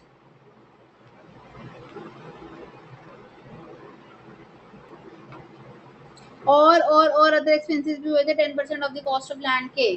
ठीक है. तो वो हमारे कितने रहेंगे, 80 लाख का 8% 8 यानी 188 हो गया. 100 प्लस 80 लाख प्लस 8 इज 188. तो माइनस हम करेंगे 188 lakh which we will get is 476 lakhs. अब उसने एक और चीज बोली थी हमें कि उसको इन्वेस्टमेंट करिए उसने NHAI बॉन्ड्स में 45 lakhs की 29 मई 2026 को. 6 महीने के अंदर अंदर अगर आपने कैपिटल गेन बॉन्ड्स के अंदर इन्वेस्ट कर दिया, डिपॉजिट कर दिया, ठीक है, 6 मंथ के अंदर from the date of transfer. आपने ट्रांसफर कब करी है? आपने ट्रांसफर कब करी है? आपने करी थी यहाँ पर, ठीक है। 10 फरवरी हम मानेंगे एग्जीक्यूट हुई, रजिस्टर्ड हुई, तब ट्रांसफर हुआ मानेंगे। इतना तब अगर ट्रांसफर हुआ है फरवरी में, 10 फरवरी में, यानी कि 6 महीने, यानी कि 9th ऑफ अगस्त 2026, उससे पहले या उस तक अगर आपने डिपॉजिट कर दिया तो 9th अगस्त है और इसने कब किया है? मई में कर दिया, मई में कर दिया, यानी कि इसको मिल जाएगी एग्जम्पशन। पर कितनी मैक्सिमम? इसने कितने की करी है? 45 लाख की करी है और 15 लाख की बाद में करी है 7, यानी ये भी अंदर में ही आ गया 8 अगस्त से, 9 अगस्त से। तो इसलिए दोनों मिला के कितने हुए? 45 plus 15, 60 lakh. But maximum exemption is 50 lakh आपको मिल सकती है, तो 50 लाख की एग्जाम्पशन उसको मिल जाएगी। तो आपको मिलेगा 426 lakh long term capital gain, क्योंकि वो 24 महीनों से आपने ज्यादा रखे हैं। Now look at the solution. Section 56 stamp duty value SDP on the date of agreement can not be taken. क्यों? क्योंकि एडवांस जो 20 लाख हमें किसमें मिला? कैश मिला। Advance must be receive via account pay cheque draft ECS on or before the agreement date, hence SDP on the date of registration 670 lakh must be considered. Now safe harbour limit क्या है? 110% की मिलेगी, तो 110% और 600 कितनी हो जाएगी? 660, और वो कितनी? 670, तो हम क्या लेंगे? 670 लेंगे। 54 इसी कहते हैं एग्जाम्पशन लिमिट, क्या कहते हैं? इन्वेस्टमेंट स्पेशल बॉन्ड्स की हमें within 6 months is allowed up to 6 months, that is maximum ceiling of 50 lakhs in total across the financial year। तो हमारे पास क्या आएगा? फुल वैल्यू कंसिडरेशन 50 की स्टैम्प ड्यूटी वैल्यू और रजिस्ट्रेशन डेट, तो 670 लिया, 1% का ब्रोकरेज 600 लाख पे लेंगे। नेट सेल्स कंसिडरेशन आ जाए, कॉस्ट ऑफ एक्विजिशन किया कितना? 80 प्लस 10% का एक्सपेंस, और रेजिडेंस 100 लाख की हमने वो खरीदी थी, कंस्ट्रक्शन करी थी। टोटल कॉस्ट 188 लेस कर देंगे, आपका 476 आ गया। इसका एग्जाम्पशन 50 लाख की मैक्सिमम होगी, ठीक है। तो 426 आ गया आपके पास। कैश एडवांस ट्रैप नहीं देख, मतलब देख लेना ढंग से। और 54 इसमें 50 lakh is your limit, right. Now question number 4A क्या है? 54A, सॉरी 54A नहीं 4A। विजय प्रसाद नॉन रेसिडेंट एज 50 इयर्स है उनकी, फर्निश किया उन्होंने following information. Income by way of salary, short term capital loss हो रहा है, बिजनेस इनकम, ओके, ये आपकी सेट ऑफ आ रहा है मेरे ख्याल से। देखो assuming opt out, okay, opt out of the default tax is 115 आपको इनकम टैक्स लायबिलिटी निकालनी,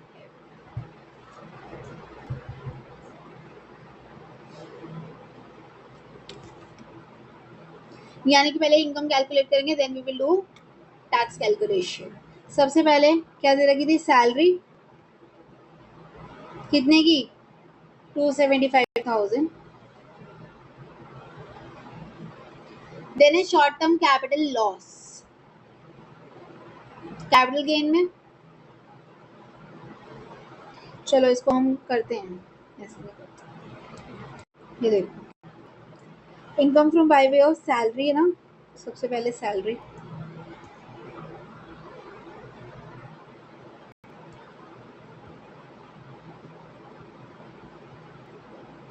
फिर हमारा कैपिटल गेन में लॉस था शॉर्ट टर्म, कितने का था?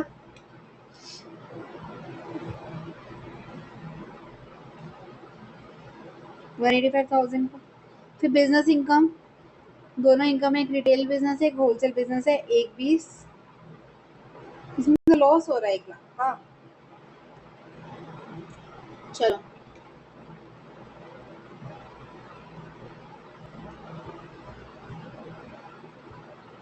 बिजनेस इनकम रिटेल वाला 120 था और होलसेल वाला 1 लाख। हमने इसी से क्या करना है? सेट ऑफ करना है, हमारे पास आएगा 20,000, ठीक है। और हमारे पास अभी ये कैलकुलेट हो गया, ये हो गया। Board forward business loss again कितना? 135 का। 135 पूरा हो जाएगा? नहीं होगा, खाली 20,000 है तो हम 20,000 ही कर सकते हैं ना भाई, तो ये तो जीरो आ गया। और बाकी कितने का था वैसे? 135 का था, उसमें से 20 निकाल दोगे तो कितना आ जाएगा? 105,000 का कैरी फॉरवर्ड हो जाएगा next year. Now long term capital gain हो रहा है 2 लाख का, तो इससे शॉर्ट टर्म वाले से हो जाएगा भाई। लॉन्ग टर्म कैपिटल गेन इसको कर दो, कितना आएगा? ठीक है। उसके बाद लॉटरी विनिंग्स ग्रॉस 45,000 की IFOS में लॉटरी कितने का था? लॉटरी हमारी 45,000। ठीक है, और कुछ दे रखा है क्या नीचे का? ये रहा, contribution to provident fund and NSC 1.5 lakh की। क्या हमें कंट्रीब्यूशन का डिडक्शन मिलेगा? ऑप्टिंग आउट है तो यस मिलेगा, 1.5 लाख है तो पूरा 1.5 लाख मिल जाएगा ATC में। ठीक है, और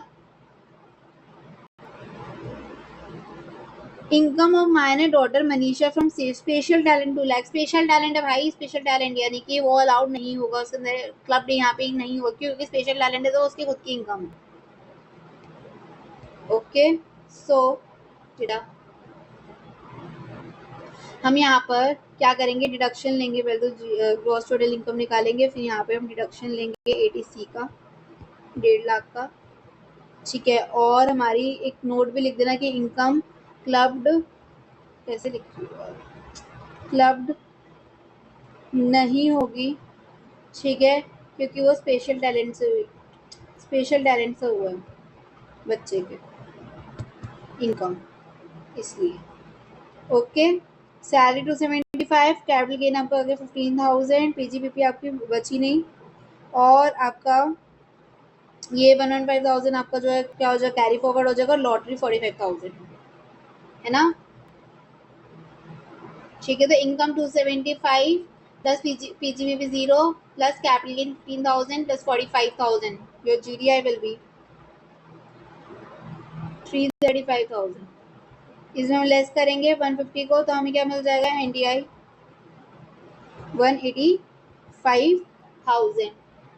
अब 185,000 पे देखो, हमारी जो लॉटरी इनकम थी 45,000 की, उस पर तो 30% लगेगा भाई, है ना? Exhausted basic exemption limit can not be reduce from lottery income. और LTCG जो है हमारा, जिसे हमने सेट ऑफ किया था, जो अभी 15,000 बचा है सिर्फ, है ना? 15,000 बचा है ना, 15,000, इसका क्या होएगा? शेयर से थोड़ी ना मिला था, हमें ये जो लॉन्ग टर्म गेन है ये सेल ऑफ बिल्डिंग से मिला है, तो ये 112 का थोड़ी ना 112 का हुआ, तो उस पर हम कितना परसेंट लगाएंगे? 20% लगाएंगे, तो 20% ऑफ 15,000 विल बी 3,000। और बाकी कितना बचा? 185,000 माइनस 45 माइनस 15 विच इज 125,000 जो बचा बेसिक 125,000। तो ये तो एक्सीड ही नहीं कर रहा बेसिक एग्जाम्पशन से, तो यानी इसमें नील, तो यानी हमारा कितना लगा टोटल? 45,000 को 30% करो, 13,500, 13,500 प्लस 3,000 16,500, और इसमें हम 4% सेस लगा देंगे, कितने का? 660 का, तो आपके पास आ जाएगा 17,160। ठीक है, देखो अब हमारे पास सैलरीज थी सैलरी थी 275 की, डिटेल बिजनेस का 120, करंट ईयर में होलसेल बिजनेस में लॉस हुआ 1 लाख का, पहले का बैलेंस था 20,000 हमने उसमें से कर दिया, बाकी जो अनाउंस होता है 115,000 हमने कैरी फॉरवर्ड कर दिया। कैपिटल में LTCG का 2 लाख और ये लॉस हुआ था 185 को, बचा 15,000, इसका 275,000। अब इनकम लॉटरी इनकम हुई 45,000 की, माइनस चाइल्ड को हम क्लब नहीं करेंगे, नील 45,000। पोस्ट टोटल इनकम आ गई, डिडक्शन मिलेगी 1.5 लाख की PF और NSC से ATC में, तो वो उसकी 1.5 लाख आ गया। ठीक है, और क्या है? टोटल इनकम आ जाएगा, टोटल इनकम आया तो हमारी लॉटरी विनिंग्स में हम 30% करेंगे, 13,500 आ गया, और हमारा इसका 3,000 आ जाएगा। LTCG का 15,000, 20% unexhausted basic exemption limit can not be adjusted against special rate of income. ठीक है, यहाँ पे देखो 3,000 आ गया। नाउ टैक्स और नॉर्मल इनकम 125,000 जो कि 2.5 लाख के बेसिक एग्जम्पशन स्लैब से कम है, तो सिर्फ बेसिक आपका टैक्स कितना आ गया? इतना, इसके अंदर हम 4% ऐड करेंगे तो हमें इतना पे करना पड़ेगा, 17,160 रुपये। ठीक है, common store mistake, unexhausted exemption of non resident are not allowed to adjust unexhausted basic exemption limit against special rate income, special talent minor income. क्या है ये?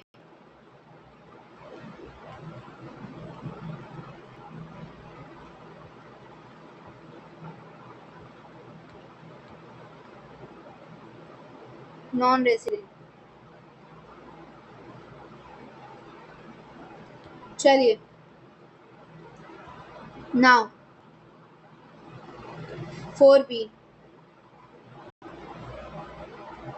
First alternative, Mr. Kailash, a resident and ordinary resident in India, RO आ रही है proper, could not file his return of income for assessment year 26-27 before due date prescribed under section 101.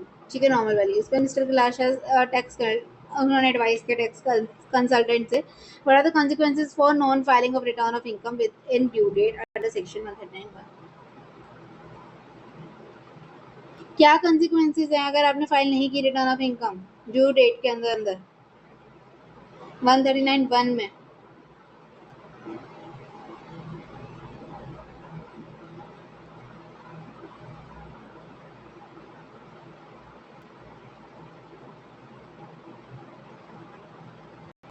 याद करो,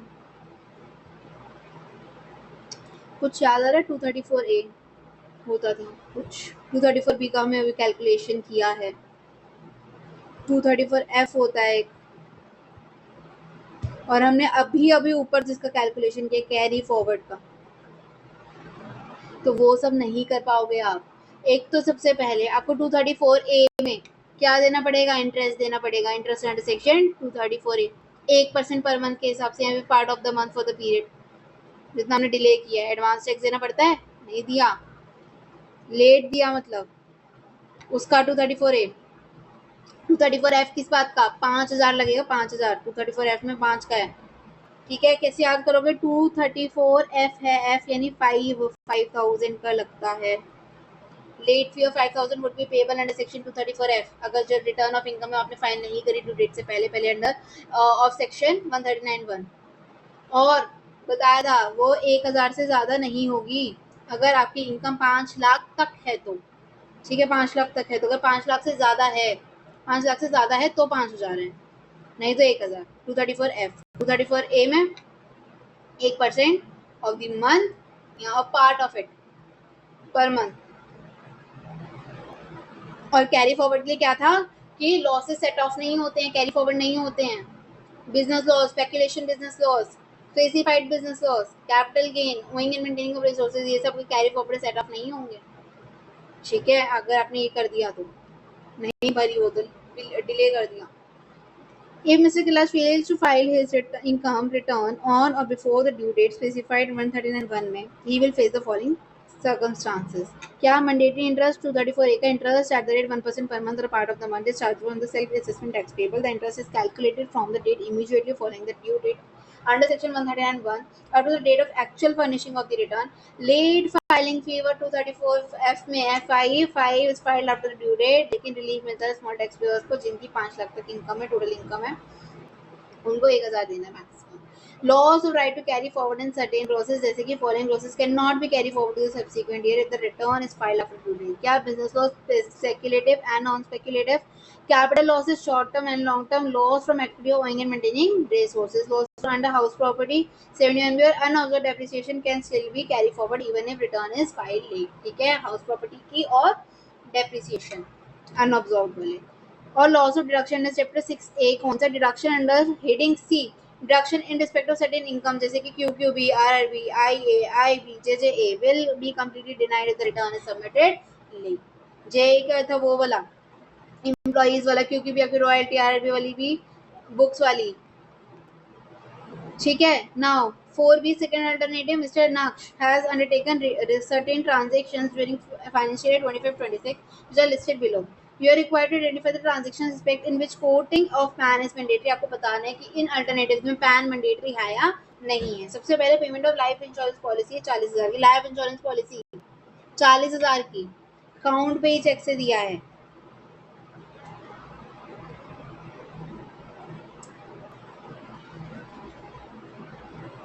बताओ,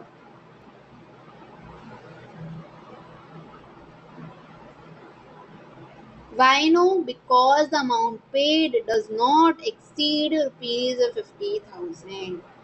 ठीक है, अगर आप लाइफ इंश्योरेंस पॉलिसी ले रहे हो, आपका अमाउंट जब प्रीमियम दे रहे हो 50,000 से ज़्यादा नहीं है साल का, 50,000 से ज़्यादा नहीं, यानी 50,000 तक चल जाएगा, 50,000 से ज़्यादा नहीं है, आपको पैन को कोट करने की जरूरत नहीं है। Second, payment of 1,10,000 to RBI for acquiring its gold, 1,10,000 है।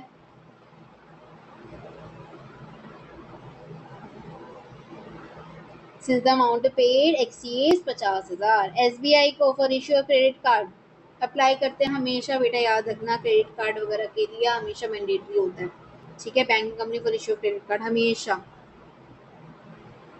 और बहुतों के होंगे क्रेडिट कार्ड और बहुतों को पता होगा, उन्होंने कोट करा रखे होंगे। Payment of 1,00,000 by account pay cheque to travel agent for travel to Singapore for 3 days to visit. बोले मैम बाहर जाना है तो फिर तो चाहिए ही होगा, 1,00,000 है, चाहिए ही होगा, नहीं। Since the amount was paid by account pay check and not in cash, इसलिए जो पैन है वो मैंडेटरी नहीं है, इवन दो पेमेंट एक्सीड्स 50,000। यहाँ पर ये एक्सेप्शन है, ये इंपॉर्टेंट है, अच्छा है ये। सर समझते कि बाहर वगैरह जाना है तो टूर वगैरह ऊपर से 50,000 से ज़्यादा तो होगा ही फिर इसमें तो मैंडेटरी, बट ऐसा नहीं है, इसमें ज़रूरी नहीं है, ठीक है। देखो LIC प्रीमियम नहीं देना, क्यों नहीं देना, क्योंकि mandatory only if the life insurance premium जो 50,000 से ज़्यादा फाइनेंशियल है, यहाँ पे अमाउंट 40,000 है। सेकेंड, 1,10,000 है, क्यों है, क्योंकि mandatory for payment exceeding 50,000 to the company institution for acquiring its bond और debentures. Application for SBI credit card yes quoting of PAN is mandatory for making application to any banking institution और credit card issuer to issue the credit card debit card, no monetary limit. Payment of 1,00,000 by cheque to travel agent for foreign नहीं चाहिए, quoting PAN is mandatory for foreign travel payment exceeding 50,000 only. If paid in cash, cash में दे रखा और 50,000 से ज़्यादा तब, ठीक है, कैश में अगर 50,000 तक है तब भी कोई दिक्कत नहीं है, लेकिन 50 से ज़्यादा है और कैश में, तब आपको जो है जरूरत पड़ेगी PAN. Since payment made is account pay cheque और पैन जो है इसलिए मैंडेटरी नहीं है। Always pay attention to the mode of payment in rule 1 for the questions. Foreign travel payments by check banking rules are exempt from the PAN mandatory quoting even if amount exceeds 50,000. Now high yielding में देखो क्या applicability, default tax for individuals, HUF, AOP, BOI, normal tax optional requires explicit election. Standard deduction 75,000 का, इसमें 50,000 का आपको slab rate पता ही है, यहाँ पे 4 लाख करना सब जगह, गलत गलत दे रखा है, ठीक है, पुराने वाला है। उसका लिस्टेड इक्विटी शेयर्स अगर 12 मंथ से ज़्यादा है तो LTCG 12.5%, STCG 20%, ठीक है। एग्जेम्पशन आती है 125,000 की। यहाँ पे मैं प्रॉपर्टी लैंड एंड बिल्डिंग है 24 मंथ से ज़्यादा 12.5% without indexation for resident individuals, और अनलिस्टेड शेयर्स और डेट म्यूचुअल फंड है तो 24 मंथ्स और 36 मंथ्स। LTCG 112 12.5%, यहाँ पे STCG कितना था 20%। Now Section 115BAC is the default regime. If the question is silent, compute 115BAC. If the question explicitly says shift out, तब आपको जो है फिर जाना है होल्ड में, ठीक है, नहीं तो न्यू वाले से करना है। 194IB रेंट TDS कितना होता है 50,000 से ज़्यादा बाय इंडिविजुअल HUF डिडक्ट करना है 2% TDS in the month of March. 50C safe harbour क्या है, स्टैम्प ड्यूटी वैल्यू 110% है, यहाँ उससे ज़्यादा है तो एक्चुअल सेल्स कंसिडरेशन से तो आपको बेटा क्या करना पड़ेगा, एक्चुअल क्या है ये स्टैम्प ड्यूटी वैल्यू लेनी पड़ेगी, ठीक है। स्टैम्प ड्यूटी वैल्यू आपकी एक्चुअल सेल्स कंसिडरेशन हो जाएगी, फुल वैल्यू कंसिडरेशन आपकी एक्चुअल सेल्स कंसिडरेशन हो जाएगी, ठीक है। उसके बाद maximum exemption for investment NHI में कितना है 50 लाख का है, उससे ज़्यादा आपको वो नहीं मिलेगी, क्या बोलते हैं एग्जाम्पशन। एडवांस टैक्स में 15%, 45%, 75%, 100%। सीनियर सिटीजन्स के लिए एग्जाम्पशन कितनी है 60 ईयर्स और मोर, नो बिजनेस प्रोफेशन होगी तो आपके लिए एग्जाम्प्ट है। एडवांस टैक्स बहुत इंपॉर्टेंट है, और जिनकी 10,000 से ज़्यादा की उनको एडवांस टैक्स देने की ज़रूरत नहीं है, जिनका 10,000 तक है अगर टैक्स, ठीक है। सेक्शन 80 DD फ्लैट डिडक्शन कितनी की 75,000 की, सीवियर डिसेबिलिटी है तो 125,000 की। Unabsorbed loss carry forward under section 80 में क्या होता है HP लॉस और अनअब्जॉर्ब डेप्रिसिएशन, वो तो कैरी फॉरवर्ड हो सकते हैं अगर रिटर्न आपने फाइल नहीं की तब भी। पैन मैंडेटरी किसके लिए, फॉरेन ट्रैवल अगर कर रहे हो कैश में 50,000 से ज़्यादा तो, RBI कंपनी बॉन्ड्स वगैरह 50,000 से तो ज़्यादा है तो, अगर आप credit card debit card apply कर रहे हो तो चाहिए होगा। LIC प्रीमियम अगर आपकी 50,000 से ज़्यादा है तो। नॉन रेसिडेंट टैक्सेबिलिटी लिमिट्स क्या ना unexhausted basic exemption slab can not be adjusted against special income जैसे 112, 112A, 111A, 115B और फॉर नॉन रेजिडेंट। 111 जो होते हैं सेक्शन, ध्यान रख लो, उसको नॉर्मल में माना जाता है। ठीक है, 111A, 112 और 112A इनको मानते हैं स्पेशल वाला। ठीक है,